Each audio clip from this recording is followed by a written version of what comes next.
impurities, things that you'll find in the water, and the necessity of having healthy drinking water and the lack thereof. Today we have a guest on our show, Mr. Gene Beck, and Mr. Gene Beck owns Beck's MNT. Beck's MNT machine shop and appliance shop, and he is an expert in water filtration and also wastewater management. And I'd like to welcome Gene to our show. Gene, thank you for joining us. Thank you very much for So having me. you have quite an extensive history in dealing with water and water problems, isn't that correct? Yeah, about 40 plus years, so there's been a few years. So what was it that got you into the water industry? Into the water industry was started when I was 16, and it was a necessity to have gasoline and tires on your car. So I went to work for a company that came out of Bellflower when I was 16, and then it went on from there. So it's been fun. Tell us about some of the larger projects you've been involved with. The last main project that we worked on was a dialysis center in Santa Maria, California, and it's one of the biggest ones in the state of California. And we just got done putting that one together under one roof. It's a good-sized building, and it's all sophisticated pieces of equipment. I had a girl and we put the whole water system together, and it's a pretty extensive unit. There's two central CWP water systems that are ROs, but we're kind of here to listen to Doug on having other alternatives for water in case we need some kind of backup.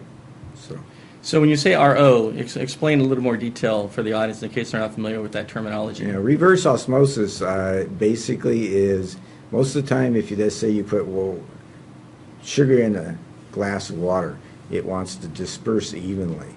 What reverse osmosis means is to do the opposite. You try and take all that product, mineral, contaminant, whatever, out of the water completely. So that's the reason why they call it reverse osmosis.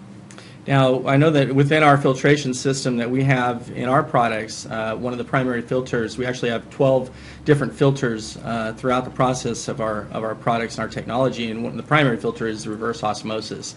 In a nutshell, that means that only and correct me if I'm wrong, but only the oxygen and hydrogen molecules are passing through that filter. So once the water is passed through the reverse osmosis filter, you're just ending up with very neutral, clean water. Is that correct? Yeah, basically 99% pure water.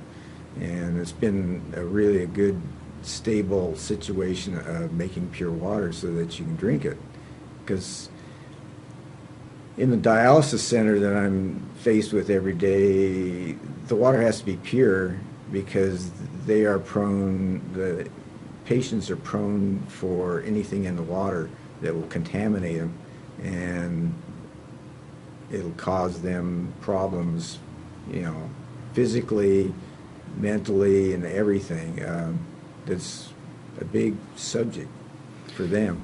So do you find that it's most medical centers are looking for some kind of a solution with regards to purified water? I believe that they are, but also I could see like your piece of equipment in a office or something. It's real simple. Mm-hmm. Wheel it in the corner. You don't have to pick up that big 5-gallon jug, and then the person writes in and to the company and says they have a back problem and solves the problem. A lot of different ways, and then you're drinking good water. Too. Well, plus if they're making their own water from air, which is what our products do, they don't have to worry about their water bill. They don't have to worry about the type of water that's coming into their office or into their home. So it's a great solution, the products that we do have to offer. Tell me about some of the other projects you've been involved with. Most of the time it's been, way back too, I did we were employed, a bunch of us water treatment operators were employed out at Vandenberg Air Force Base to rebuild both of their water plants. And so we were employed out there until they laid about 2,000 people off in Vandenberg Air Force Base. And that was a very interesting situation to be in Vandenberg Air Force Base, because there is a all types of different types of water systems out there. There's isolated ones for, so it will stand on its own, and then if they had, like your piece of equipment, they wouldn't have as much trouble as they had years ago at some of these outgoing facilities that they had in the base. What type of problems were they running into? Just getting it pumped up there, getting it filtered. They had different places that were basically off-site down the road, and they had to be substantially self-contained.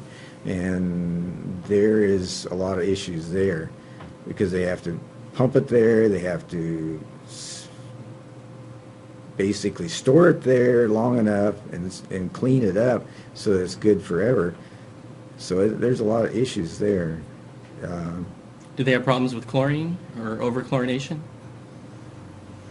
No, they didn't have a lot of troubles with chlorine, but we're faced with that every day at any of the other facilities we work at. And, you know, the chloramines is really bad on people, and chlorine itself is bad on elderly. Gives them digestible problems. Secondly, makes bad coffee. Makes bad coffee. So much like a military base or a medical facility, a surgery center, something of that nature, anywhere that they're going to be on their own water supply, they have to be worried about what's in the water in regards to not just what they're finding in the water, but what's being put in the water. With municipalities, there's chlorine. We had a discussion earlier about fluoride. Can you touch on that? Oh. Fluoride is an interesting situation. I have to be a little selective on it, but what happens is a lot of cities in the state of California put it into the water. It isn't normally there, but they have the belief that it is good for bones and teeth of our children. But when you have a small body like a child, what they put into the water now that's basically suggested by the state of California is 0.1 parts per million. Well, there's all kinds of information that if you have a baby, because of its body mass, it will kill or maim the baby if you give him that 0.1 part per million. I mean, that just doesn't sound like very much at all, though, does it? No, it isn't, but you're looking at a small body mass. If you have a bigger body mass, then we can take on a lot of contaminants that we do every day, and it's